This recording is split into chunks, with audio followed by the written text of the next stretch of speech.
जय हिंद दोस्तों, मैं जितेंद्र कुमार एक बार फिर से आप सबों का एकलव्य ज्ञान वाटिका यूट्यूब चैनल पर स्वागत करता हूं। दोस्तों, आज हम लोग वर्ग 12वीं का यूनिट 10 का चैप्टर है 14 जो पारितंत्र से संबंधित है, इकोसिस्टम से संबंधित है, उसके बारे में हम लोग अध्ययन करेंगे। पिछले क्लास में हम लोग अध्ययन किए थे प्रोड्यूसर के बारे में, उत्पादक के बारे में, उपभोक्ता के बारे में, अपघटक के बारे में। और उसमें हम लोगों ने क्या देखा था, उत्पादक वह है जो अपना भोजन खुद बनाता है, उसे उत्पादक की श्रेणी में रखे थे, जैसे हरा पेड़ पौधा।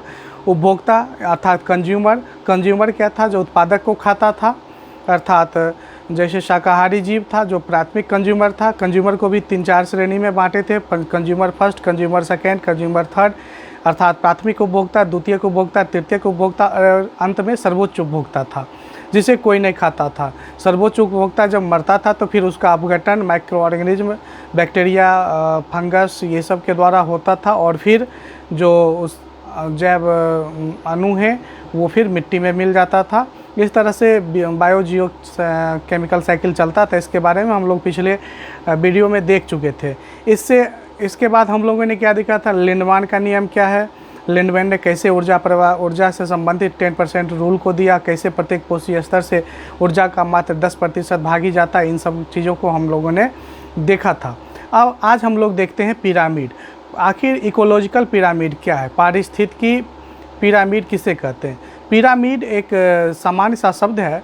देखिए मिस्र में क्या है, आखिर हम लोग बचपन से क्या पढ़े हैं कि दुनिया के 7 आश्चर्यजनक चीज़ों में मिस्र का पिरामिड भी शामिल है। ये पिरामिड क्या होता है, पिरामिड एक आकार त्रिभुजाकार होता है जिसमें नीचे का जो बेस होता है वो चौड़ा होता है और धीरे धीरे ऊपर की ओर ऐसे पतला होते जाएगा, शंकरा होते जाएगा।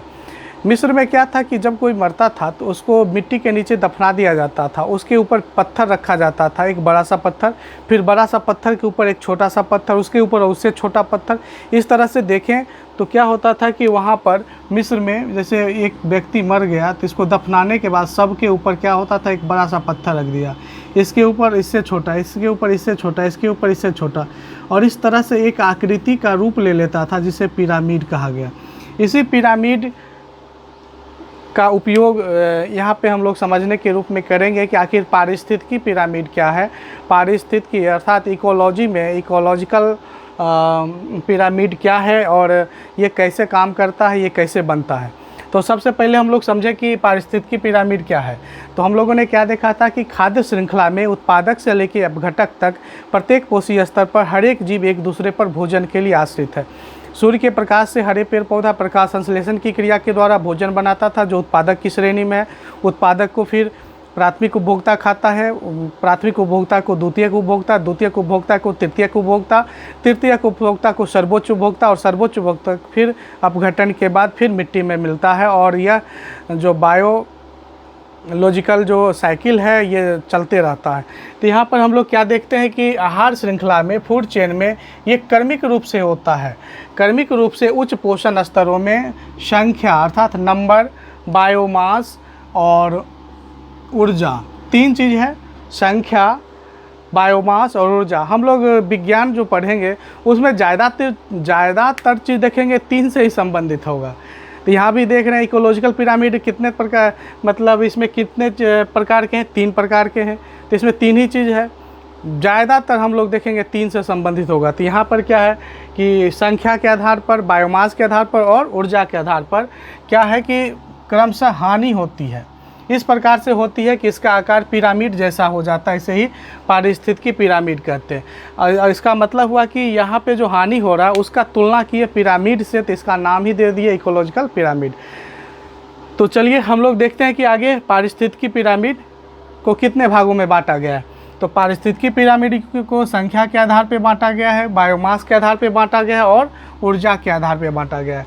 तो कितने भाग में बांटा गया है, 3 भाग में। पारिस्थितिकी पिरामिड को कितने भाग बांटा गया, 3 भाग में। कौन कौन सा है, संख्या के आधार पे, ऊर्जा के आधार पे और बायोमास के आधार पे।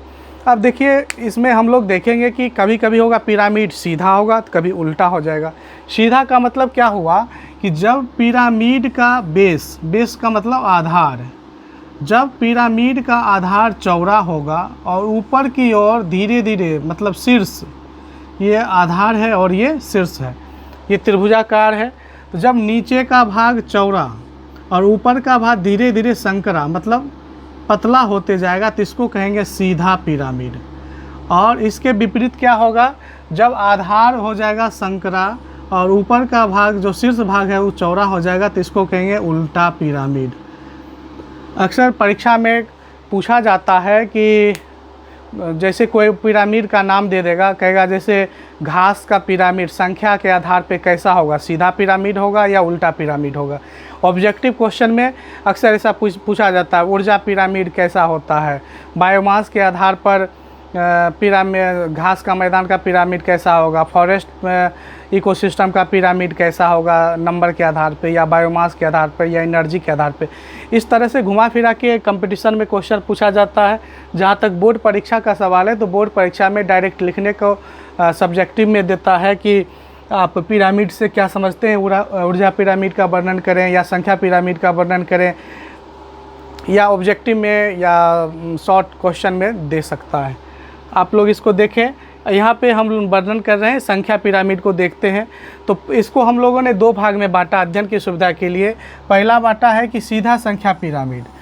तो सीधा संख्या पिरामिड का मतलब क्या होगा कि इसका बेस जो होगा वो चौड़ा होगा और शीर्ष भाग क्या होगा, पतला होगा। तब हम इसको क्या कहेंगे, सीधा संख्या पिरामिड। जैसे घास का मैदान का पिरामिड को अध्ययन करें या तालाब तंत्र का अध्ययन करें। जैसे घास, हम उदाहरण के लिए यहाँ घास का मैदान को दर्शाए हैं। चलिए इसको देखें, यहाँ पे लिखा पोषी स्तर अर्थात ट्रॉफिक लेवल, और इधर क्या लिखा है, विष्टियों की संख्या मतलब पॉपुलेशन का नंबर कितना है उसको लिखा है। अब देखिए सबसे पहले हम लेते हैं पौधा को नीचे दर्शाए हैं। तो मान लिया जाए कि पौधा की संख्या है 10,000 पौधा है, जो किस श्रेणी में आएगा, उत्पादक की श्रेणी में।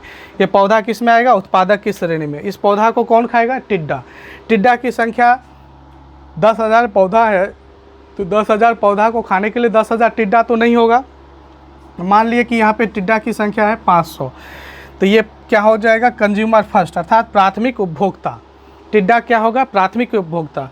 अब टिड्डा को कौन खा रहा है, मेढक। जो हम लोग आहार श्रृंखला में पढ़े थे, टिड्डा को खा रहा है मेढक।